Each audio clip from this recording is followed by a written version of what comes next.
예, 앞서 김종석의 오프닝에서도 짚어봤다시피 오늘 단연 이 얘기로 시작을 해야 될 것 같습니다. 트럼프발 관세 기습입니다. 물론 다행히 오늘 우리 증시는 별다른 영향을 받지 않고 종가 기준으로는 처음으로 5,000포인트를 넘긴 넘었는데요. 다만 이 트럼프 대통령의 관세를 다시 25%로 돌려놓겠다. 우리 시간 오늘 아침 7시에 SNS에 쓴 글 하나가 정말 파장이 만만치가 않습니다. 예, 제 옆에 연세대학교 정치외교학과 황태희 교수와 함께 저 SNS 글을 이제부터 하나하나 분석해 보겠습니다. 황 교수님, 미국 연구 오래 하신 걸로 알고 있는데 어떠세요? 트럼프 대통령 오늘 왜 그랬다고 보세요? 일단 주기로 한 돈을 왜 빨리 처리를 안 하냐. 예. 쇼미더머니 뭐 그렇게 지금 얘기를 하려고 하는 것 같습니다. 예, 쇼미더머니. 혹시 그게 최근에 얘기했던 미국이 지속적으로 얘기했던 쿠팡 사태라든지 아니면 미국 내부 이슈, 반이민 정책 이런 거 좀 눈 돌리려고 이런 걸 한 건 아닌가요? 그럴 가능성이 충분히 있다고 보는데요. 하지만 구조적인 이슈는 기본적으로 3,500억 불 그 투자에 대해서 예. 국회에서의 진전이 많이 이루어지지 않고 있는 거에 대한 일종의 반응인데요. 예. 이 쿠팡 사태, 그러니까 국회를 딱 찍어서 얘기한 것이 상당히 좀 특이했다고 보거든요. 입법부를 우리 입법부를 겨눴기 때문에. 네, 무슨 트럼프 대통령이 우리 국회에 그렇게 관심이 있었겠습니까? 예. 그래서 쿠팡과 연결이 어느 정도는 되어 있지 않을까라는 심증은 있습니다. 다만 황태희 교수 말씀은 있는 그대로 문제 제기, 지적, 저 얘기를 받아들이는 게 오히려 더 현실적이고 합리적이다. 예. 혹시 이건 어떻습니까? 열흘 전쯤에 우리 경제사령탑인 구윤철 총리가 부총리가 로이터와 인터뷰를 했는데 우리 여건 재정 사항이 어렵다. 이제 마치 곧바로 미국에 투자 안 할 것처럼 비춰지는 저 인터뷰 내용 때문에 트럼프 대통령이 한 건 아니야. 이런 해석도 있는데 어떻게 받아들이세요? 현지 고위 관리의 멘트는 매우 중요하죠. 사실 저런 멘트가 상당히 중요한 시그널을 제공했을 거라고 저는 생각합니다. 그래서, 미국 쪽에요? 네. 예, 그러니까 아무래도 혹시 우리나라가 투자를 지연하려는 의도가 있지 않냐라는 해석, 약간의 빌미를 줬다 이렇게 받아들일 수도 있는 거예요? 트럼프의 정치적인 여건이 그렇게 호락호락하지 않잖아요. 예. 그렇기 때문에 저런 멘트를 갖다가 조금 더 뭐랄까 좀 위험하게 받아들였을 수는 있을 것 같습니다. 지금 11월 중간 선거가 있는데 현재 정치적으로 그런 이민 관련 문제도 많고 아하. 경제도 사실 물가가 굉장히 높지 않습니까? 그래서 정치적으로 경제적으로 그렇게 이제 호의적인 그런 상황이 아니기 트럼프 때문에 대통령 내 외부로 지금 여유가 없으니까. 예, 그렇기 때문에 오히려 이제 뭔가 실업률을 낮추는 강한 대통령의 이미지를 주기에는 예전에 약속받았던 3,500억 불의 그런 투자를 가지고 와서 실질적으로 보여주는 게 굉장히 중요하다는 판단을 했을 수 있고 그런데 가만히 보니까 이 고위 관리들이 이상한 시그널을 자꾸 주니까 이참에 한번 국회에 대해서 강한 입장을 내놓은 것이 아닐까. 예. 알겠습니다. 황 교수께서도 직접 지난 11월에 있었던 합의 내용 찬찬히 다 보셨잖아요. 네네. 근데 오늘 트럼프 대통령 얘기한 거하고 좀 따져보니까 우리 입장에서는 엄밀히 따지면 우리가 약속을 어긴 게 하나도 없더라고요. 하나도 없습니다. 예, 하나도 없고 사실 법안이 통과되면 제출한 날 1일로부터 소급 적용이 되기 때문에 미국에서도 전혀 문제될 것이 별로 없거든요. 예. 그런 면에서 봤을 때 굉장히 트럼프 특유의 그런 전략이라고 볼 수가 있죠. 처음에 이제 충격을 확 주고 하지만 언제부터 이제 관세를 올리겠다는 얘기 안 하지 않았습니까? 다시 말해서 출구를 남겨놓은 거죠. 이제부터 이제 어떤 협상이 시작이다. 이렇게 보면 되겠습니다. 그러니까 트럼프 대통령식 거래 기술이고 원래 사실 트럼프 대통령 임기 내만 우리로서는 어느 분야에 투자할지 정하기만 하면 되는데 그렇게 하면서 오늘 저렇게 관세로 약간 갑자기 날벼락처럼 한 것도 실효성 있는 거에 효력이 있는지 없는지는 아직 불분명하니까 이런 트럼프식 또 압박 전략이다 이렇게 보시는 거군요. 예, 압박 전략이고 지금부터 협상을 잘 해서 제가 보기에는 이제 어쨌든 간에 트럼프가 원하는 것을 어느 정도까지는 들어줄 수밖에 없는 상황이라고 생각합니다. 이게 좀 중요한 포인트가 뭐냐면 관세 협상을 마친 나라 중에 이렇게 압박한 게 우리나라가 처음이라면서요. 예, 우리나라밖에 없습니다. 그러면 최근에 트럼프 대통령 말고도 일본이나 유럽연합 사례는 지금 어떻게 관세 협상과 실제로 대미 투자 이렇게 지금 어떻게 흘러가고 있어요? 일본의 경우와 저희가 자주 비교가 되지 않습니까? 일본은 5,500억 불, 저희는 3,500억 불인데 일본은 우리나라에 비해서 조금 더 국회와 교류가 많아서 심층 토의도 하고 상임위에 보고도 하고 그래서 어느 정도의 그 책임을 이제 나눴다라는 평가가 있습니다. 그래서 우리나라보다는 어느 정도 진행 속도가 빠르다. 일본이요? 예, 그렇게 보고 있는 것 같습니다. 그러면 어쨌든 뭐 일본도 가시적으로 미국에 어떤 돈을 안겨준 건 아니지만 전혀 아니죠 지금. 네. 마찬가지가 우리나라와 일본도 마찬가지지만 일본은 뭔가 조금 더 적극적으로 속도가 빠른 느낌을 트럼프 대통령이 줬기 때문에 우리 먼저 타깃을 잡고 그렇습니다. 비판을 한 거예요. 예, 예. 이유는 어때요 그러면? 이유는 지금 역시 뭐 별로 진전은 없지만 예. EU 쪽에서도 뭐 사실 우리나라와 비슷한 상황이라고 보면 될 것 같습니다. 잠깐요. 저 황태희 교수님과 함께 그래픽 하나를 볼 텐데 이 그래픽을 보면서 설명을 하는 게 나을 것 같아서 황 교수님 저 같이 보실까요? 이게 왜냐하면 시간대별로 한번 보자고요. 작년 11월에 한미 팩트시트를 발표했고 대미 투자 특별법 발의를 했어요 여당이. 근데 지금 보면 그 오늘 한국 25% 인상하겠다 갑자기 날벼락처럼 저런 얘기를 했는데 최근에 2주 전에 주한 미국 대사 대리가 우리 과기정통부 장관에게 물론 뭐 팩트시트 관련은 아닙니다만 디지털 관련 서한안을 보냈다. 이게 약간 경고성이 있었다고도 볼 수 있는 거예요? 저는 그건 직접적인 관련은 별로 없다고 보는데요. 예. 어쨌든 간에 우리나라에 대해서 주시하기 시작했다. 우리나라의 여러 가지 이제 뭐 쿠팡 관련해서라든지 아니면은 뭐 디지털 관련한 법안이라든지 아니면 여러 가지 전반적인 그런 합의 내용에 대해서 잘 이행을 하고 있는지에 대해서 이제 지켜보기 시작했다. 예, 그 정도의 시그널은 될 것 같습니다. 만약에 관세가 사실 25% 인상되면은 현대차 그룹에 4조를 더 미국에 더 줘야 되는 상황. 예, 뭐 관세 세금 왔다 갔다 한다는데 실제로 이 관세 복리가 그냥 단순한 트럼프식 압박용일지 아니면 저 현대기아차의 4조 추가 손실도 현실화될 수 있는지 가능성을 몇 대 몇 정도로 보세요?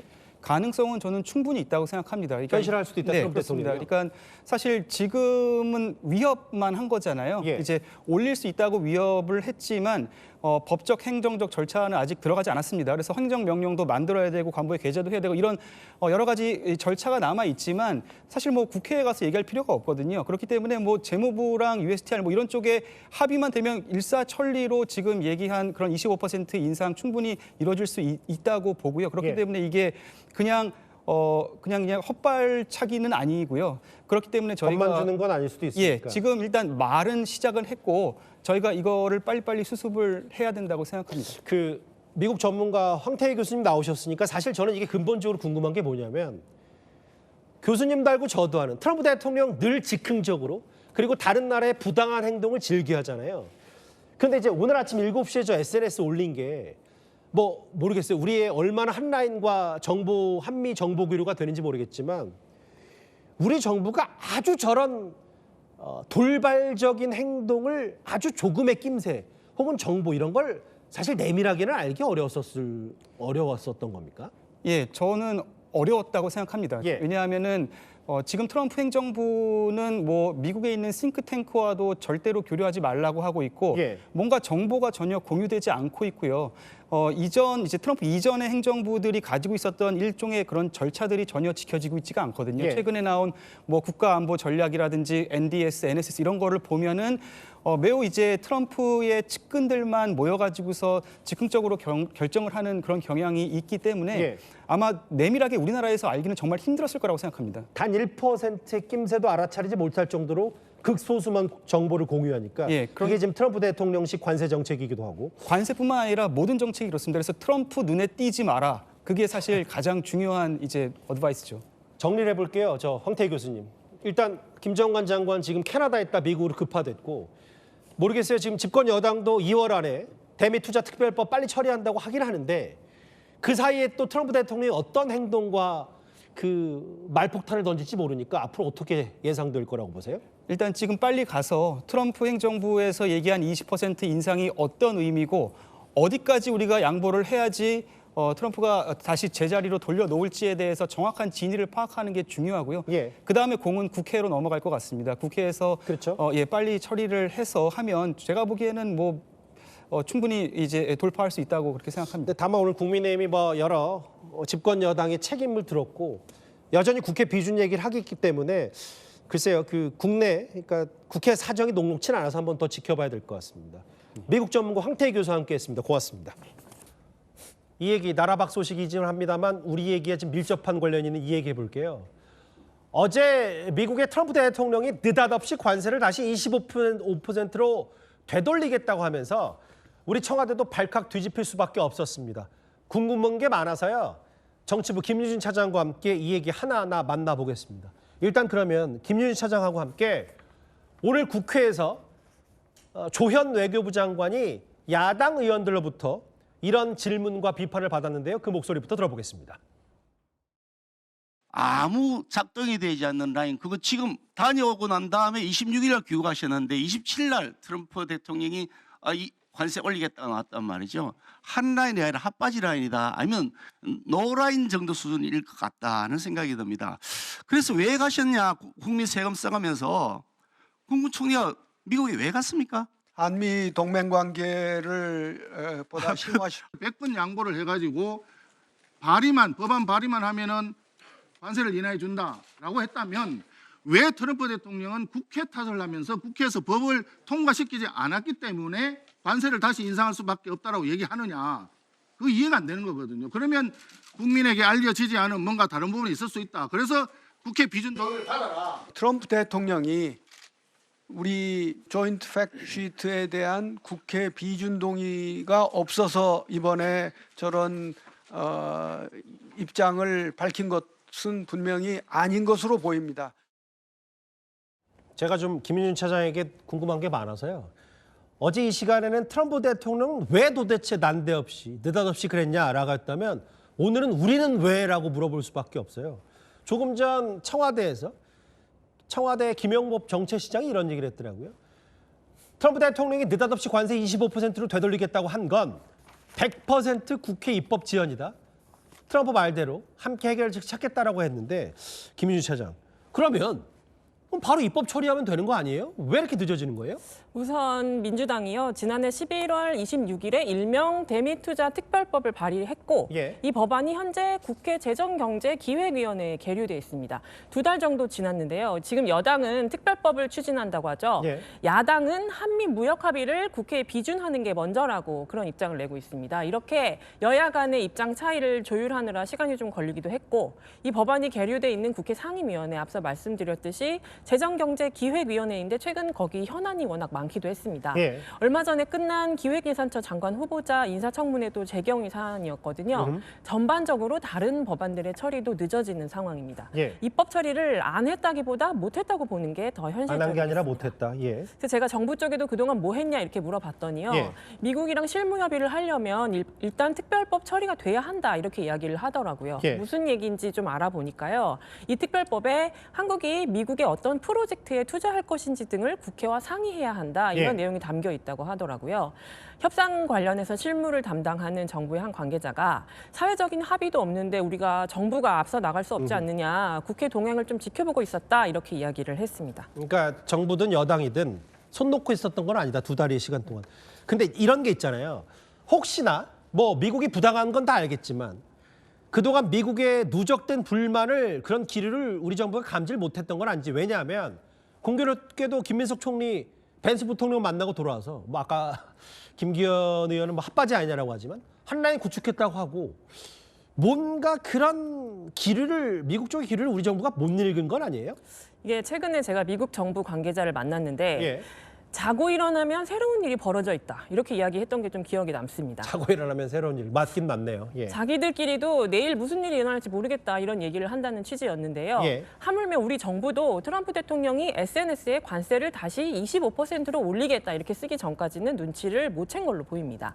2주 전쯤에 주한 미국 대사 대리가 백영훈 과기부 장관 앞으로 한미 합의 후속 조치를 빨리 이행해라 이렇게 촉구하는 서한을 보낸 사실도 알려졌었죠. 예. 정부가 지금 이 서한에 대해서 관세 인상과 전혀 상관이 없다 이렇게 강조를 하고 있습니다. 예. 오늘 미 대사대리가 서울에서 일부 언론하고 만났는데 저희 채널 A도 참석을 했거든요. 아, 그래요? 예. 내심 이 자리에서 관련된 언급이 있을지 좀 지켜봤는데 워낙에 민감한 사안이라고 여기는 탓인지 좀 말을 아끼더라고요. 예. 어쨌거나 우리 정부가 조금 더 예민하게 이런 상황을 주시하고 움직였다면 미국의 속내 그 실체가 뭔지 그러게요. 더 알고 더 가까이 갈 수 있었을 텐데요. 그런 점에서는 조금 아쉬움이 남습니다. 아쉬움은 분명히 있다. 그리고 우리 시간으로 오늘 아침에 어제 폭탄 선언 이후에 트럼프 대통령도 이런 말을 했습니다. 직접 한번 들어볼까요? So we'll work something out. We'll work something out with South Korea. 뭐 저 말을 받아서 김용범 우리 청와대 정책실장도 해결책을 찾겠다고 했는데 근데 트럼프 대통령 말 이외에 또 미국 무역 대표부 쪽이 압박을 또 했는데 근데 저 정도 압박이면 앞으로 우리는 계속 이 압박을 지켜보는 수밖에 없는 겁니까? 뭐 계속 용인하기 어렵다는 표현까지 썼어요. 왜 이러나 생각을 좀 해봤습니다. 미국 입장에서는 관세를 내려줬는데 정작 한국은 특별법을 처리해야 된다 이런 이유를 대면서 투자 협의를 지연시키고 있으니까요. 한국 정부를 계속 이렇게 압박해야 된다 이런 판단을 하는 걸로 보입니다. 예. 가깝게는 일본 사례가 있는데 확실히 우리보다 속도가 빨라요. 예. 오는 3월에 다카이치 일본 총리가 미국에 방문할 걸로 전해지는데 예. 이 자리에서 1호 대미 투자 사업이 뭐가 될지 발표가 된다 이런 얘기가 나오고 있습니다. 참 모르겠어요. 어려워. 왜냐하면 우리가 안 한 게 아니라 못한 거다. 혹은 원래 우리 협상할 때 그렇게 바로 하는 건 아니지 않았냐라고 아무리 항변을 해도 지금 트럼프 대통령 저렇게 압박하니까 그렇다고 곧바로 뭐 미국 얘기처럼 우리 지금 뭐 달러도 많지 않은데 다 갖다 줄 수도 없고 투자. 앞으로 우리가 어떻게 해야 됩니까 그러면? 앞서 전해드렸듯이 김용범 청와대 정책실장이 방향성을 제시를 했습니다. 예. 김 실장은 관세 재인상은 미국에서도 관보 작업을 좀 거쳐야 되는데 그런 일이 없도록 협의하겠다. 이렇게 얘기를 하면서 국회를 상대로는 특별법 빨리 처리해달라고 설득을 하고 예. 미국에는 우리 정부랑 국회가 이렇게 열심히 노력하고 있다는 점을 이해시키겠다는 건데요. 예. 고위급 간의 소통과 별개로 또 미국이 어떤 생각을 하는지 정확하게 파악하고 대응을 할 수 있도록 그 부처 간의 다양한 소통, 활발한 소통이 이어져야 한다 이런 목소리가 나옵니다. 근데 이제 지금 하여튼 뭐 한미 관계가 여러 가지 복잡 다단한 문제가 있는데 중국이 한마디 했는데 이게 뭐 강 건너 불구경도 아니고 뭐 아니면 불난 집에 부채질도 아니고 뭐 여러 중국 얘기 저거 어떻게 받아들이면 돼요? 그러니까 뭐 한국을 물렁한 감 이렇게 만만한 상대처럼 비유를 하면서 예. 트럼프 대통령 입장에서는 뭐 내부 악재를 덮기 위해서 이슈가 필요했는데 한국이 희생양이 됐다 뭐 이런 이야기를 하거든요. 한국으로서는 도저히 납득할 수 없는 조롱인 셈인데요. 좀 쓸쓸함이 남습니다. 예. 이게 뭐 조롱인 것 같긴 한데 뭐 다른 나라가 뭐 이렇게 하는 거가 외교적 결례든 뭐든 간에 우리가 지금 한미 관계 확실히 좀 다 잡아서 어떤 돌파구를 마련해야 될 텐데 당분간은 이런 교착 상태가 이어질 것 같아서 안타깝습니다. 알겠습니다. 정치부 김윤희 차장과 함께했습니다.